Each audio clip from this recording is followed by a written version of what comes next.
मित्रांनो, तुमचं पुन्हा एकदा GB स्टोरी टेलर या यूट्यूब चॅनलवर स्वागत आहे. आजच्या आपल्या गोष्टीचं नाव आहे झोपाळा, भाग दुसरा. लेखक प्रसाद गोटनकर. पण गोष्ट सुरू करण्याआधी जर कोणी या कथेचा या अगोदरचा भाग पाहिला नसेल तर तो भाग पाहूनच हा भाग पाहण्यास सुरुवात करावी, ही विनंती. चला तर मग अजिबात वेळ न घालवता गोष्टीला सुरुवात करूया.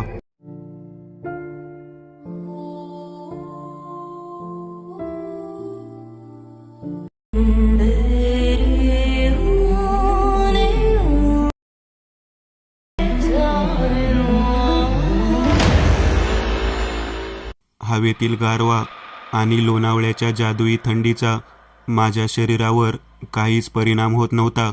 अंगातून घामाच्या धारा निघत होत्या, घशाला कोरड पडली होती, पण हालचाल करणे शक्य नव्हते. किती वाजलेत माहीत नाही, अजून काय होईल माहीत नाही, पण आता त्या स्त्रीचा पुढे येण्याचा पवित्रा मात्र बदललेला होता. माझ्या रोखाने येणारी ती रूपवती स्त्री त्या मुलीच्या आवाजाने माझ्या उजव्या बाजूने पुढे गेली आणि काळोखात लुप्त झाली. तिच्या पाठमोऱ्या आकृतीकडे बघत मी तसाच उभा राहिलो. हळूहळू पायांची हालचाल केली, पण काही जाणवत नाही बघून मी बाजूच्याच कसल्याशा झाडाला टेकून खाली बसलो. पाठीमागे डोकं टेकून डोळे बंद केले असेल नसेल, तोच समोरून काळोख्या बाजूने ती स्त्री आपल्या हाताला पकडून एका छोट्या मुलीसोबत चालत येताना दिसली आणि माझ्या शरीराचा थरकाप उडाला. समोर बघत आहे ते खरं का मगाशी पाहिलेली ती स्त्री खरी, कळायला काहीच मार्ग नव्हता. मागचा ड्रेस आता पूर्णपणे बदलून आता ती स्त्री साडीमध्ये समोरून चालत येत होती. मोकळे पाठीवर सोडलेले केस अगदी स्पष्ट दिसत होते.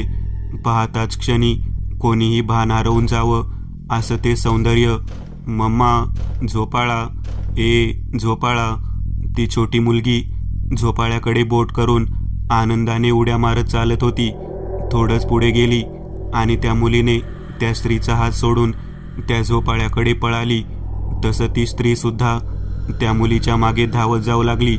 धावताना तिच्या पैंजणांचा आवाज अगदी स्पष्ट येत होता.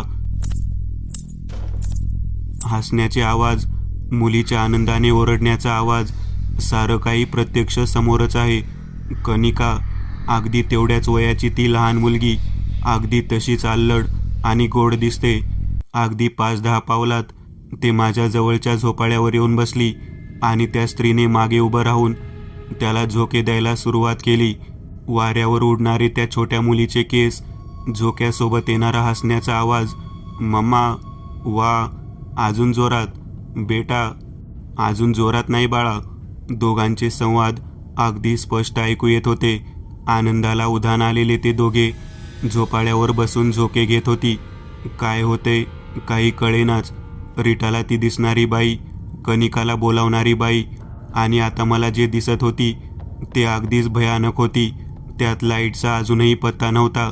भयानक रात्रीत हे सगळं तर अजूनच भयानक वाटत होतं. स्वप्न की सत्य?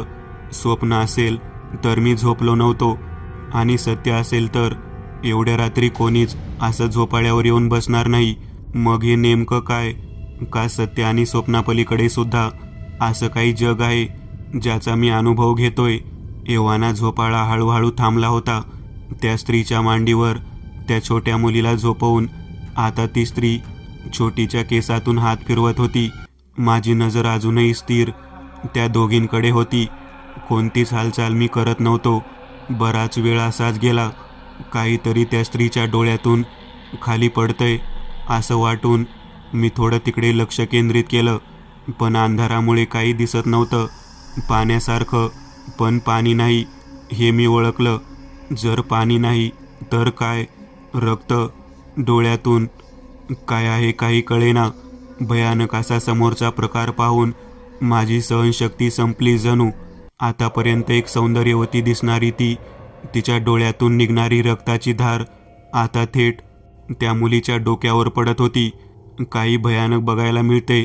कंठाशी आलेला औंढा गिळून मी सुकलेल्या ओठांवरून जीभ फिरवली.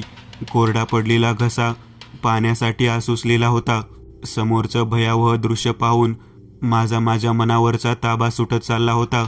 रडणाऱ्या त्या रक्ताच्या डोळ्यांतून ती स्त्री त्या मुलीसाठी अंगाई गीत बोलते.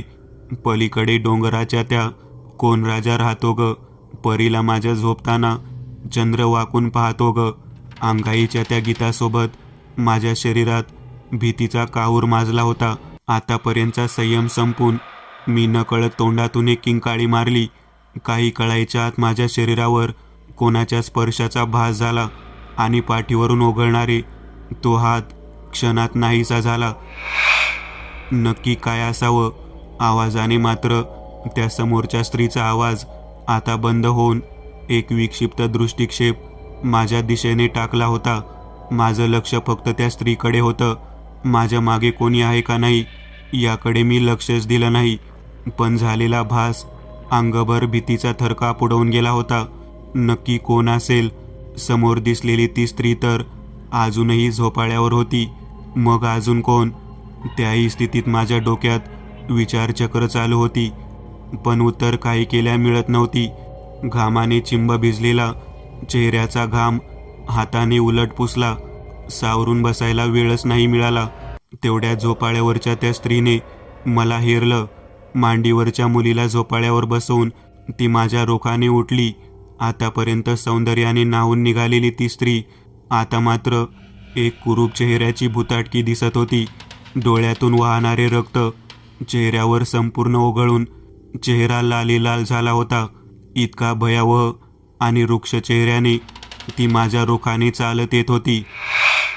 झोपाळ्यावर बसलेल्या त्या मुलीच्या डोळ्यातून सुद्धा अगदी तसाच रक्ताच्या अश्रूंच्या धारा वाहत होत्या. आता आपण कसल्याशा संकटात सापडणार आहोत याची जाणीव होऊन मी सगळी ताकद एकवटून उठलो. लटपटणारे पाय आणि श्वासांची गती वाढून मी माझा पवित्रा बदलला आणि पाठमोरा झालो. आता थांबणे नाही ठरवून मी कसलाही विचार न करता तिथून काढता पाय घेतला. पण तो प्रयत्न फक्त क्षणिक होता. एक जोरदार झटका माझ्या पाठीत बसला आणि मी त्या झटक्यासहित तोंडावर आपटलो. कळलेच नाही एवढा झटपट वार झालाच कसा. त्याही स्थितीत मी उठण्याचा प्रयत्न केला, पण ते जमलेच नाही. घट्ट डोळे मिटून एक जोराचा श्वास घेतला. जडदिशी डोळ्यासमोरून काजवे चमकून गेले. सावरायची संधीसुद्धा न देता आता माझ्या मानेला एक घट्ट विळखा पडला. मम्मा, मम्मा, मस्त, अजून जोरात मम्मा.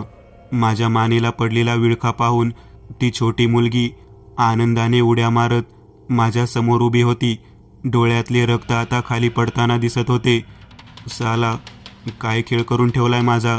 इथे जीव जायची वेळ आलीये आणि ही बया बोलते मम्मा मस्त, मम्मा मस्त. मानेत काहीतरी टोकदार घुसल्याचं जाणवलं. अनकुचीदार टोकच काहीतरी मानेत मागच्या बाजूने घुसलं होतं.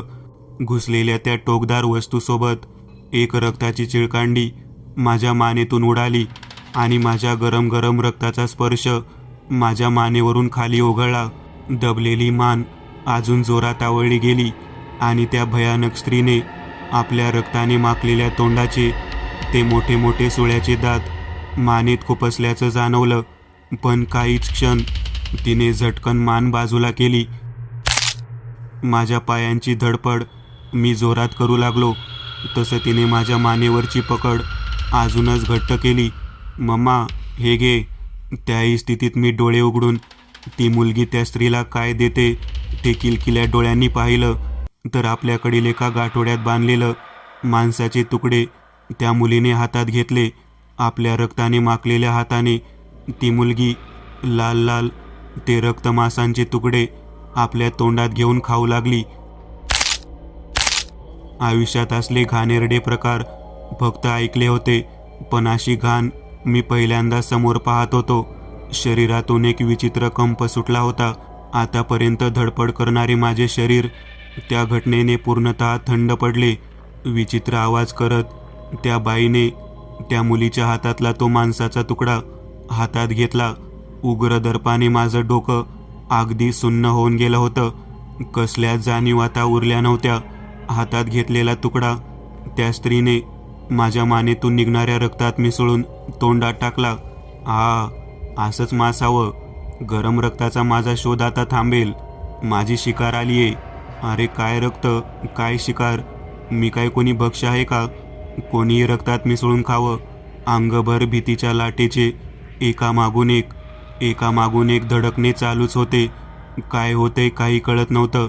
हातात एक एक मांसाचा तुकडा घेऊन ती बाई माझ्या रक्तात मिसळून चवीने खात होती. भयानकतेचा कळस गाठलेल्या त्या स्थितीत सुद्धा मी जिवंत कसा हे माझं मलाच कळत नव्हतं.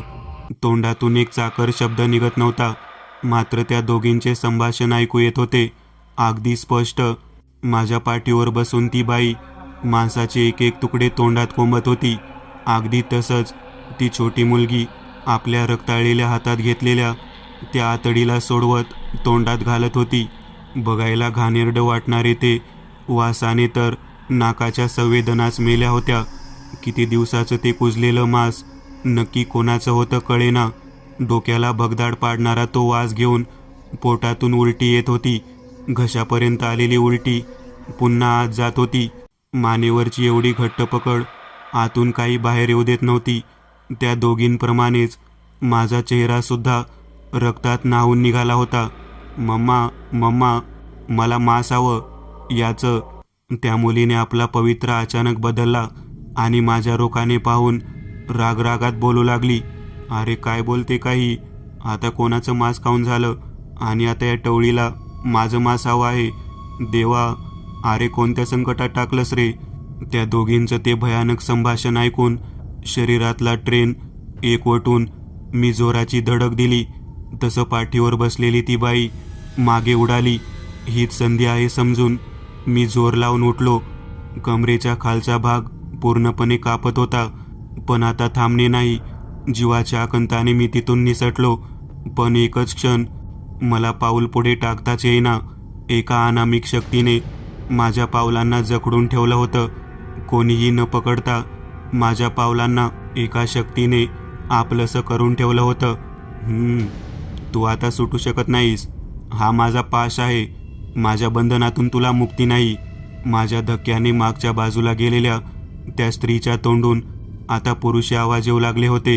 एकामागून एक भयानक प्रकार समोर येत होते. एकत्र त्या सर्व कुजलेल्या मांसांचा तो कुबट उग्रवास, या दोघांचे किळसवाणे चेहरे आणि ते रक्ताने माखलेले तोंड, सगळं विचित्र, भयावह.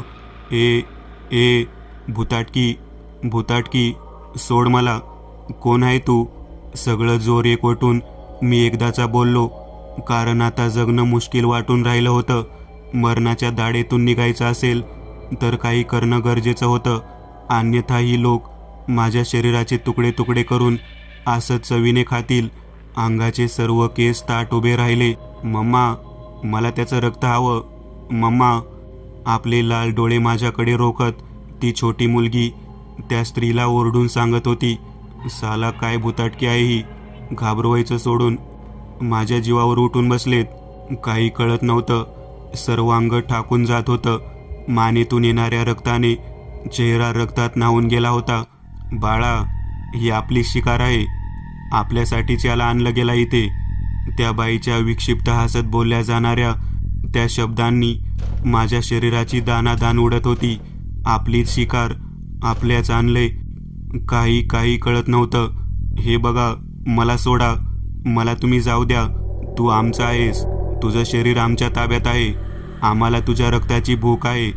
तुझं शरीर आम्ही रक्त पिऊन सोडून देणार नाही. मला जाऊ द्या प्लीज. डोळ्यात आलेले पाणी आता मात्र मी लपवू शकलो नाही. आपण पूर्णपणे त्यांच्या ताब्यात असल्याची जाणीव झाली आणि मी स्वतःला त्यांना शरण गेलो. नाही मम्मा, सोडू नको. मला रक्त हवं मम्मा. आपले इवलेसे हातवारे करत त्या छोट्या मुलीने आपले विक्षिप्त दात विचकले आणि माझ्या अंगावर झेपावली. अंगाला हात लावताच मी जमेल तेवढ्या जोराने तिला धक्का दिला. पण त्या मुलीचा जोर एवढा भयानक होता की माझी ताकद त्यात अपूर्ण पडत होती. आधीच अशक्त झालेल्या शरीरावर त्या मुलीने कब्जा केला. आपल्या मुलीचे प्रताप पाहून ती बाई केवढ्याने तरी विचित्र हसत होती. गगनभेदी त्या हास्याने सैतानाला सुद्धा रुजवले असते. लाजवेल कसली, तीच एक सैतान होती. चांडाळीन, डाकीन, सर्व काही आता माझ्या समोर दिसत होती. एव्हाना भेसूर हसत त्या दोघांनी माझ्या पोटाला हात घातला होता. अंगातील कपडे केव्हाच फाटून गेले होते. आपल्या धारधार नखांनी माझ्या पोटात आत आत त्यांच्या नखांचे वार घुसत होते. तसं माझं पोट विभागलं जात होतं. रक्ताच्या थारोळ्यात मी मात्र उघड्या डोळ्यांनी स्वतःचं पोट फाटताना बघत होतो. हातापायांची धडपड चालू होती, पण काही केल्या यश येत नव्हतं. केव्हाचा जोरजोरात ओरडून सुद्धा कोणीही मदतीला येत नव्हतं. रीटा, कनिका, बाळा ये ग, अगं मला सोडवा रे यांच्या ताब्यातून. रीटा, प्लीज कम यार, हेल्प मी. जीवाच्या आकंताने ओरडत होतो. गगनभेदी किंकाळ्या देत होतो, पण कोणीच मदतीला येत नव्हतं. आयुष्याच्या शेवटच्या प्रवासाला जणू सुरुवात झाली होती. कोणा सैतानाच्या तावडीत सापडून आपली अखेर व्हावी असं कोणाच्या नशिबात येऊ नये. जे मी अनुभवत होतो, उघड्या डोळ्यांनी स्वतःच्या शरीराचे तुकड्यांचे लचके तोडताना होणाऱ्या असंख्य वेदनांनी मी विवळून जात होतो. आवडीचा पदार्थ मिळावा तसे ते दोघे माझ्या शरीरावर तुटून पडले होते. शरीरातले सगळे सहनशक्तीचे बांध फुटून मी अखेरचे श्वास घेत होतो. काही जवळ नव्हतं. सगळे असून पण आता मात्र मी असा एकाकी सूत्रांनी शक्तीचा भक्ष होऊन गेलो. डोळ्यावर आलेल्या काळोखीने माझे डोळे बंद पडले. सर, प्लीज उठा. आहो, इथे काय करताय तुम्ही? कोणीतरी जोरजोरात मला हलवून उठवत होतं. जड झालेलं शरीर आणि बधीर झालेलं डोकं काम करणं सोडून गेलं होतं. कोण? किलकिल्या डोळ्यांनी समोर पाहिलं तर कोणीतरी एक मुलगा माझ्या अंगावर ओनवा आहे. मी जीवाच्या आकंताने किंकाळी मारली. शरीरात असलेला जोर लावून मी उठण्याचा प्रयत्न करू लागलो. माझं पोट कुठे? हाड हाड. मी जोरजोरात पाय झटकून त्या मुलाला बुक्या मारू लागलो. आता ती बाई आणि ती छोटी मुलगी कोणी जवळ नव्हतं. आता होता तो एक मुलगा जो माझ्या शरीराला पकडण्याचा प्रयत्न करतोय. आहो सर, असं काय करताय? मी भूत नाही, मी राजू आहे. तुम्ही उठा बघू आधी. राजू? कोण राजू? मी त्याचा हात झटकत उठून बसलो. सर्वांग चाच पडून पाहिलं, पण सर्व जागच्या जागी होतं. पोट कुठेच फाटलेलं दिसत नव्हतं, ना मानेला लागलं होतं. ती कुठे गेली? कुठे गेली ती भुताटकी? सर, कोणी नाही इथे. बघा, कोणी दिसतंय का? सगळीकडे लाईट्स आहेत. या उजेडात कोणी नाही. चला तुम्ही आत चला. आजूबाजूला पाहिलं तर सर्वत्र लाईट्सचा उजेड होता. आजूबाजूला कोणीच नव्हतं, पण काही करून त्या झोपाळ्याकडे बघायचं धाडस झालंच नाही. नजर चुकवून मी आत आलो तर कनिका, रीटा अजूनही झोपलेलेच होते. सर बसा, हे घ्या पाणी. राजूने तांब्या माझ्या हातात ठेवला. तसं मी अधीर होऊन पाण्याचा पूर्ण तांब्या खाली केला. तेव्हा थोडं बरं वाटलं. रानात त्या मातीत लोळून माझ्या कपड्यांचा पार रंग बदलून गेला होता. काय झालं मलाच कळलं नाही. रीटा कनिकाला उठवायचं नाही ठरवून मी घाबरत घाबरत बाथरूममध्ये गेलो. थंड पाण्याचा शावर चालू करून बराच वेळ त्या थंड पाण्यात न्हावून गेलो. बऱ्याच वेळाने बाहेर आलो तरी राजू बाहेर बसलेलाच होता. ओल्या अंगाला पुसत मी कपडे बदलले. आता मात्र मला थंडीचा मारा चांगलाच बसत होता. काही न बोलता मी शांतपणे बाजूच्या खुर्चीत बसलो. डोळे बंद करून थोडा वेळ असाच जाऊ दिला. सर, बरं वाटतंय का? काही झालं का? तुम्ही असं का बाहेर होता? हां, ओके आहे. सर, तुम्ही बाहेर का गेला होता एवढ्या रात्री? राजूच्या प्रश्नाने मी भानावर आलो. आता रीटा आणि कनिकाला हे कळायला देता कामा नये हे ठरवून मी राजूला घडलेला प्रकार सांगितला. सुन्न होऊन त्याने सुद्धा आपल्या डोक्याला हात लावला.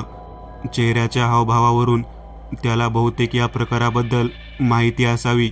सर, असं काही नाही झालं. रात्री लाईट गेली तेव्हा मीच तुमच्या दरवाजावर आवाज केला. बराच वेळ वाट पाहिली, पण तुम्ही आला नाहीत. मग मी निघून गेलो. लाईट गेल्यामुळे मेणबत्ती देण्यासाठी आलो होतो आणि एक कंदील. ओके, मग ते जे मी बोललो ते बाई आणि ती मुलगी. सर, हा प्रकार खूप लोकांच्या तोंडून ऐकलंय, पण मी एवढी वर्ष या एरियामध्ये आहे, पण मी कधीच ते पाहिलं नाही. पण जसं तुम्ही बोललात तसाच सेम प्रकार मी आधीही ऐकलाय. रात्रीच्या वेळी या घराच्या आजूबाजूला आम्ही टेहळणी करत असतो, पण आम्हाला कधीच असं काही जाणवलं नाही. आमच्या घरांच्या आजूबाजूला जंगल असल्याने आम्हाला असं फिरावं लागतं. अरे जर तुम्हाला आधी कोणी सांगितलंय तर तुम्ही असं लोकांना आधी का सांगत नाहीत? आणि विश्वास ठेवायचा सोडून तुम्ही वर नाही पाहिलं कसं बोलू शकता यार? थोडासा रागात मी राजूला बोलत होतो. घडलेला प्रकार आधीच माहीत असून सुद्धा या लोकांनी आपल्याला सांगू नये याची चीड आली मला. सर, खरं सांगायचं तर सर, आम्ही प्रत्यक्ष काहीच नाही पाहिलं, पण बऱ्याच वर्षापूर्वी इथे या जागेवर एक ग्रुप असाच फिरायला आलेलं. पण तेव्हा लोणावळा एवढंसं डेव्हलप नव्हतं. श्रीमंती पायाशी खेळणाऱ्या त्या बड्या बापाच्या मुलांना फक्त मौज मजा माहीत होती. धोकादायक असणाऱ्या या जंगलात मध्याधुंद अवस्थेत ते बेफिकीरपणे वावरत. आम्ही लहान असतानाची गोष्ट आहे ही, ज्याला आता साधारणपणे 20 वर्षे उलटून गेले असतील. पण आजही या ठिकाणी तुमच्यासारख्या जोडप्यांना त्यांचा दृष्टिक्षेप होतो, पण इतर कोणालाच ते कधी दिसलेच नाहीत. ज्यांच्यासोबत लहान मुलं आहेत अशांनाच ते दिसल्याचं ऐकिवात आहे. अरे पण हे माहीत असून पण तुम्ही लोक सांगत का नाहीत? मी माझ्या मनातील शंका त्याला विचारत होतो आणि तो त्यांची उत्तरं त्याच्या पद्धतीने देत होता. खूप वेळ असाच सुन्न होऊन मी ती रंजक भुताटकीच्या कथा ऐकत होतो. पण एका गोष्टीवर मात्र मी सुन्न झालो. असे अपघाताने मेलेले लोक त्यांचा काळ भरेपर्यंत असेच भटकत असतात. या वाक्यावर राजू, तू काय बोलला आता? असं कसं भटकत राहतात ते? साहेब, आम्हाला आमच्या आजोबांनी सांगितलं, अशा ठिकाणी येऊन जे लोक स्वतःच्या मस्तीने अपघातात मरतात अशा लोकांचा आत्मा त्याच एरियामध्ये फिरत असतो. जोपर्यंत त्यांची वेळ भरत नाही असे अतृप्त आत्मे त्याच भागात फिरून त्यांच्यासारख्या लोकांना आपलं टार्गेट करून घाबरवत असतात. पण साहेब, असे लोक फक्त काही ठराविक लोकांनाच दिसतात. म्हणजे असं कसं? मी उत्सुकतेने त्याला प्रतिप्रश्न केला. साहेब, नक्की माहीत नाही, पण माणसाच्या गणावर ते असतं. राक्षसगण आणि देवगण असणाऱ्या लोकांना असे पिशाच भुताटकी दिसत नाहीत ना, त्यांना काही त्रास होतो. पण ज्यांचं गण मनुष्य वगैरे असेल तर अशा लोकांना असे अतृप्त आत्मे दिसतात, त्यांच्या आहारी घेऊन जातात. अरे असं नसतं काही. कोण बोललं तुला? मनातून घाबरलेला मी उडवाउडवी करत राहिलो. पण कुठेतरी मन म्हणत होतं की अशा शक्ती आजही अस्तित्वात आहेत, ज्याचा अनुभव मला आला होता. साहेब, हेच बघा ना, तुम्हाला ती बाई दिसली, मुलगी दिसली, तुम्ही त्यांच्या आहारी पण गेलात, पण तिथे जे झालं त्याचा थोडा पण प्रकार तुमच्या शरीरावर दिसत नाही. याचाच अर्थ साहेब, अशा गोष्टींवर कोणी विश्वास ठेवत नाही. अतृप्त आत्म्याचे कोणतेच पुरावे असत नाहीत. ज्यांना ते दिसतात तेच त्याचे पुरावे. भन्नाट. पण सुन्न करणारी ती माहिती ऐकून मात्र माझे पाय लटपटू लागले. डोक्यात नको नको त्या विचारांनी थैमान घालायला सुरुवात केली होती. पण सगळं खोटं आहे हे मानायला पण मन तयार नव्हतं. कारण जे काही होतं ते अनुभवलं होतं, प्रत्यक्ष पाहिलं होतं. कोणाला सांगावं तर कोणाचा विश्वास बसायला? शरीरावर एकही निशाण नव्हता, ना काही खानाखुणा होत्या. राजू, एक सांग, त्या दोघी मेल्या कशा? साहेब, नेमकं कारण मलाही नाही माहीत. मोठ्या साहेबांनी एकदा सांगितलं होतं. ती सगळी लोक इथून 2 मिनिटावर असलेल्या कड्याकडे गेले होते. मोठ्या साहेबांनी सांगून पण ते लोक ऐकले नाहीत. दारूच्या नशेत ती सगळी लोक तिकडे रात्री गेली आणि त्यात मस्ती करत असताना काळोखाचा अंदाज न येऊन या दोघी त्या कड्यावरून खाली पडल्या. तेव्हापासून आजपर्यंत अशा खूप कहाण्या ऐकल्या आहे साहेब. पण ती दोघं या झोपाळ्याकडे खूपदा दिसतात, जिथून त्या कड्याकडे जायला वाट आहे, आणि त्याच वाटेकडे ती चालत जातात रात्रीचे. यस, सेम, ती तशी चालत गेली काळोखाकडे. मी पटकन राजूला थांबवत बोललो, हां साहेब, चला साहेब, मी जातो. सकाळचे 4 वाजलेत. काय 4 वाजले? मग तू काय करतोय? साहेब, मी मध्येच फेरी मारतो सगळीकडून. तशीच फेरी मारताना मला तुमच्या ओरडण्याचा आवाज आला आणि इकडे आलो. पण आता काही भीती नाही साहेब. 4 नंतर कोणी भूत दिसत नाहीत. त्यांचं टायमिंग हे 12 ते 3 पर्यंतच असतं. त्यानंतर अशी शक्ती दिसत नाहीत. मला नमस्कार करून राजू निघून गेला. पण माझ्या डोक्यात एकच गोंधळ घालून गेला. काहीच कळेना नक्की प्रकार काय. ज्यांनी माझ्या शरीराचे तुकडे तुकडे केले, रक्त प्याले, पण माझ्या शरीराला मात्र काहीच झालं नाही. आणि ते अतृप्त आत्मा, ते राक्षस, मानवगण सगळंच डोक्यावरून जात होतं. एक मन मानत होतं तर एक मन मानायला तयार होत नव्हतं. बधीर झालेलं डोकं दोन्ही हातात घट्ट दाबून घेतलं आणि डोळे बंद केले. थोडा वेळ तसाच बसून राहिलो आणि डोळे उघडून पाहिलं तर रीटा, कनिका दोघी गाढ झोपेत होत्या. गुडघ्यावर दोन्ही हाताने शरीराचा भार देत उठलो आणि बेडवर जाऊन अंग टाकलं. कनिकाच्या बाजूला झोपून तिच्या कपाळावर एक पापा घेतला आणि डोळे बंद करून उजवा हात डोळ्यांवर ठेवत तसाच पडून राहिलो. काही केल्या ते विचार डोक्यातून जात नव्हते. भूताटकी, ते अतृप्त आत्मे, ते गण, सर्वच भयानक होतं. पण एक वस्तुस्थिती खरी पण होती, ज्यात आजच्या पिढीला गुंतलं जाते. फ्रीडम आणि एन्जॉयमेंटच्या दुनियेत परिस्थितीचं भान न ठेवता कसंही वागणाऱ्या बेधुंद तरुणाईला आणि मद्याच्या आहारी जाऊन आपलं संतुलन हरवून बसणाऱ्या एन्जॉयमेंटने 2 जीवांचा मात्र बळी घेतला होता. निष्पाप त्या छोट्या मुलीने त्यातील काहीच अनुभव घेतलेले नसताना सुद्धा तिला आपला जीव गमवावा लागला होता.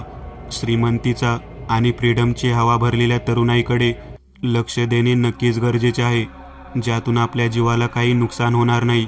विचारांनी डोकं जड व्हायला लागलं होतं.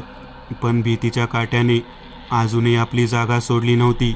लोणावळ्याच्या सकाळच्या गुलाबी थंडीचा मारा आता सहन होत नव्हता. बाजूच्या ब्लँकेटला अंगावर ओढत मी कुशीवर झोपलो. बंद केलेले डोळे, लोणावळ्याच्या थंडीचा महिमा आणि ते अनुभवलेली रात्र यांच्या विचारात झोप कधी लागली कळलेच नाही. मित्रांनो, आज पुरतं एवढंच. तुम्हाला जर काही गोष्ट आवडली असेल तर नक्की लाईक करा. तुमच्यापैकी बरेचसे जण व्हिडिओ लाईक न करताच पळून जातात. पण हा जर व्हिडिओ तुम्ही लाईक केला तर मला जरा बरं वाटेल आणि असेच भारी भारी व्हिडिओ बनवायची माझ्यात एनर्जी येईल. त्यामुळे नक्की लाईक करा. आणि अजूनही कोणी या चॅनलला सबस्क्राईब केलेलं नसाल तर लगेच सबस्क्राईब करून टाका. आणि बाजूची घंटी ती मात्र दाबायला विसरू नका. देवाची घंटी आहे ती. चला तर मग पुन्हा भेटूया अशीच एक आगळी वेगळी गोष्ट घेऊन पुढच्या भागात.